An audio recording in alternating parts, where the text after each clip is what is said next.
When I first came across John Ruskin's Emotional Clearing book some 20 years ago, I was in a desperate state of emotional and mental turmoil. Um, my marriage was on the rocks, to say the least. I didn't know where I needed to be in terms of work, and I seemed to sabotage everything that could ever end up maybe being good for me. And it was a trait that goes way back to my teenage years. Um, I know part of John's work with emotional clearing is to suggest that blame is not appropriate on other people. We have to be responsible. I have to be responsible for my own thoughts, feelings, therefore actions associated with those thoughts and feelings. John's work was a catharsis. It brought upon me an understanding that maybe I wasn't cracking up and destined for a straitjacket. But at the same time, it brought about an awareness that has stayed with me for at least 20 years. In work terms, everything is fine at the moment. I'm where I know I need to be. I help an awful lot of people around the world personally, with their work, with their relationships, and with their own emotions and feelings. Having also worked with John personally for a couple of months through his emotional clearing training program. I also purchased and invested in John's CDs, which is like having John Ruskin pretty much sitting on the sofa opposite you.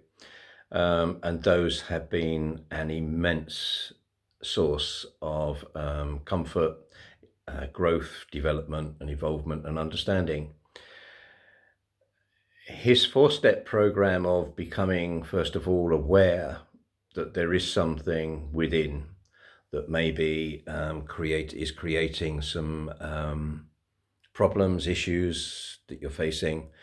Becoming aware is definitely a big step, but then the second is even bigger when you have to accept that there's something within that is creating the actions, the reactions that you go through on a day-to-day basis, and some of those could certainly end up sabotaging happiness or fulfillment in some way.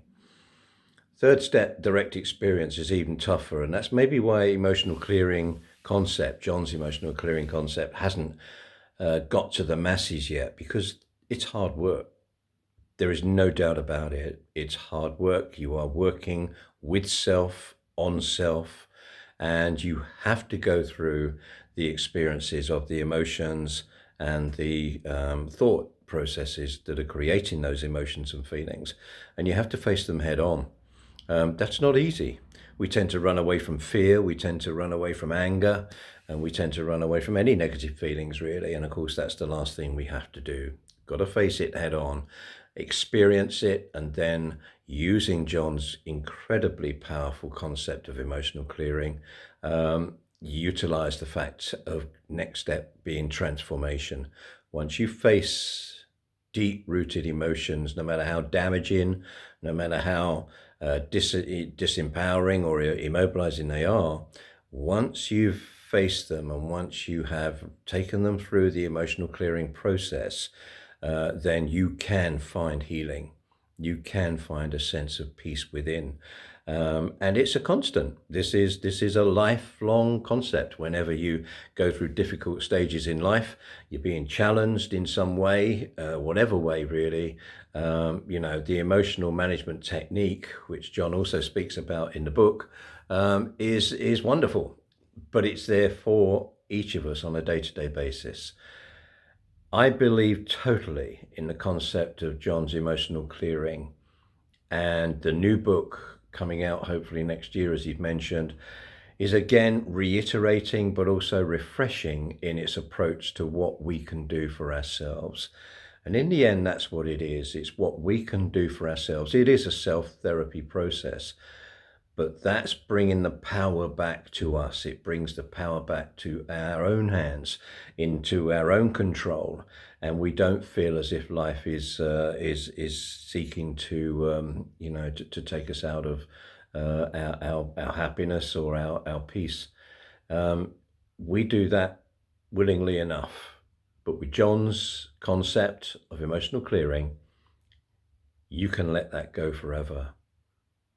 Congratulations, John, and thank you for saving my life.